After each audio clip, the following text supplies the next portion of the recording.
Hi everyone, welcome to my channel. आज इस video में हम देखने वाले हैं कंडीशनल सेंटेंसेस के एमसीक्यूज़। अगर आपने टेंसेस और सब्जेक्ट वर्ब एग्रीमेंट के एमसीक्यूज़ की वीडियो नहीं देखी है तो लिंक डिस्क्रिप्शन में आप ज़रूर देख लीजिएगा। चलिए स्टार्ट करते हैं। First is if I see John I dash him about the meeting. अगर मैं जॉन से मिलती हूँ या मिलता हूँ तो मैं उसे मीटिंग के बारे में बताऊँगा।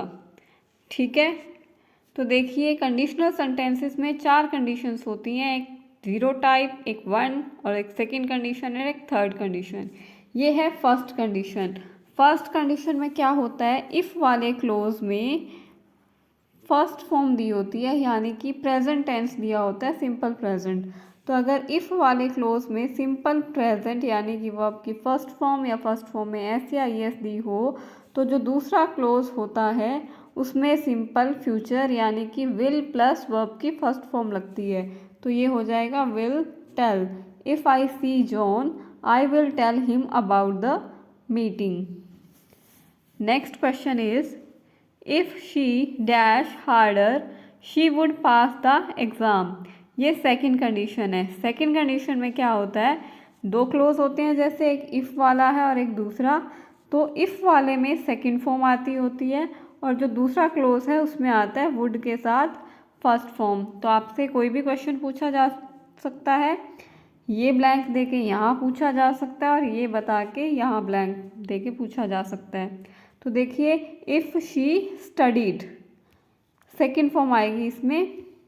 इफ़ वाले क्लोज में वर्ब की सेकंड फॉर्म होती है, दूसरे क्लोज में वुड, कुड या माइट के साथ फर्स्ट फॉर्म आती है और ज़्यादातर केसेस में वुड ही आता है। ठीक है, तो if she studied harder she would pass the exam. इसका मतलब है कि अगर वो अच्छे से हार्डर मतलब मेहनत करके पढ़ाई करती तो वो पास हो जाती, मतलब वो पास हुई नहीं है। ठीक है, next question is if it had rained we dash at home.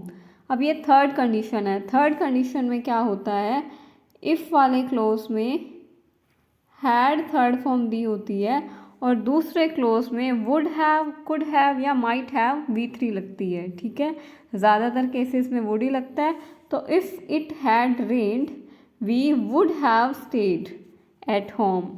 ठीक है, तो थर्ड कंडीशन में क्या आएगा, हैड थर्ड दे रखा है तो वुड हैव स्टेड आ जाएगा। अगर इस साइड वुड हैव स्टेड दिया होता तो यहाँ पे हैड थर्ड आ जाता। ठीक है, तो अगर बारिश होती तो हम घर पर ही रुकते, लेकिन सच्चाई क्या है कि बारिश नहीं हुई है। ठीक है, next is if you heat ice it dash. अब ये फैक्ट है, जो फैक्ट दिए होते हैं ना उसमें टाइप ज़ीरो कंडीशन लगती है, मतलब कि दोनों तरफ ही सिंपल प्रेजेंट आता है। इफ़ यू हीट यहाँ पे फर्स्ट फॉर्म है यानी ये सिंपल प्रेजेंट है, तो दूसरी तरफ भी सिंपल प्रेजेंट यानी कि फर्स्ट फॉर्म या फर्स्ट फॉर्म में एस या एस ही आएगी। इफ़ यू हीट आइस, अगर आइस को गर्म करेंगे तो वो क्या हो जाएगी, पिघलेगी, मेल्ट होगी, इट मेल्ट्स। तो ये फैक्ट है, दोनों तरफ सिंपल प्रेजेंट यूज़ होगा। नेक्स्ट सेंटेंस है if I were you I dash that job offer. अगर मैं तुम्हारी जगह होती तो मैं वो ऑफ़र को एक्सेप्ट कर लेती। तो यहाँ देखिए इफ़ वाले क्लोज में क्या है, V2 मतलब इज़-एम-आर की सेकंड फॉर्म वॉज वर होती है। तो यहाँ पे आई के साथ वैसे तो वॉज आता है, यहाँ पे वर आया है क्योंकि वो इमेजिन कर रहे हैं, द इमेजिनेशन में वर यूज़ करते। इफ़ आई वर यू, अगर मैं तुम्हारी जगह होती तो मैं वो जॉब ऑफ़र एक्सेप्ट कर लेती। तो यहाँ पे सेकंड फॉर्म है, इफ़ वाले क्लोज में अगर सेकंड फॉर्म हो तो दूसरे क्लोज में वुड प्लस फर्स्ट फॉर्म लगती है तो वुड एक्सेप्ट आ जाएगा। If I were you I would accept that job offer. Next is if you had told me earlier I dash you. अगर तुम्हें मुझे पहले बताया होता तो मैं तुम्हारी हेल्प करती, लेकिन तुमने मुझे पहले बताया ही नहीं।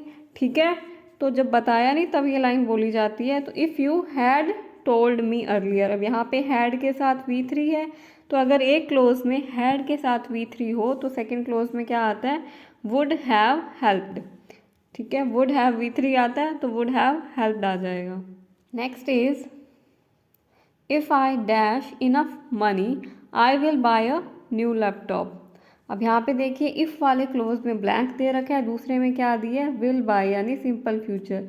तो अगर इस क्लोज में सिंपल फ्यूचर विल बाय है तो यहाँ पे क्या आएगा, सिंपल प्रेजेंट आएगा। तो if I have enough money I will buy a new laptop, ये फर्स्ट कंडीशन है। अगर मेरे पास मनी होती तो मैं नया लैपटॉप खरीद लेती। Next, if she wouldn't have missed her flight. तो अब यहाँ देखिए यहाँ पे क्या है, वुड हैव V3।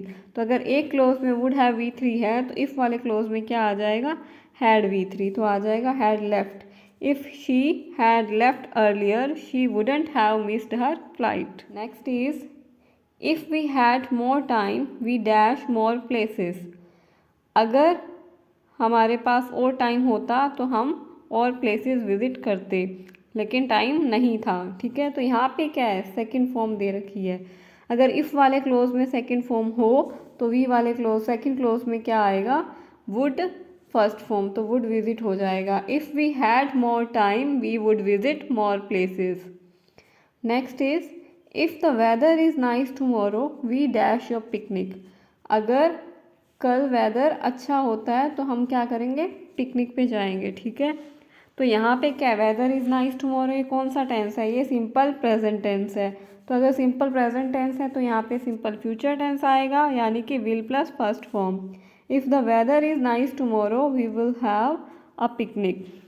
तो आज हमने इस वीडियो में कंडीशनल्स के 10 MCQs प्रैक्टिस किए हैं। आई होप आपको समझ में आ गए होंगे। वीडियो पसंद आई हो तो लाइक कीजिए, शेयर कीजिए और चैनल को सब्सक्राइब कीजिए। और ग्रामर की वीडियोस देखना चाहते हैं तो लिंक डिस्क्रिप्शन में है, ज़रूर देखिएगा। और स्पोकन की वीडियो के लिंक भी डिस्क्रिप्शन में है। Thank you so much for watching the video. See you soon.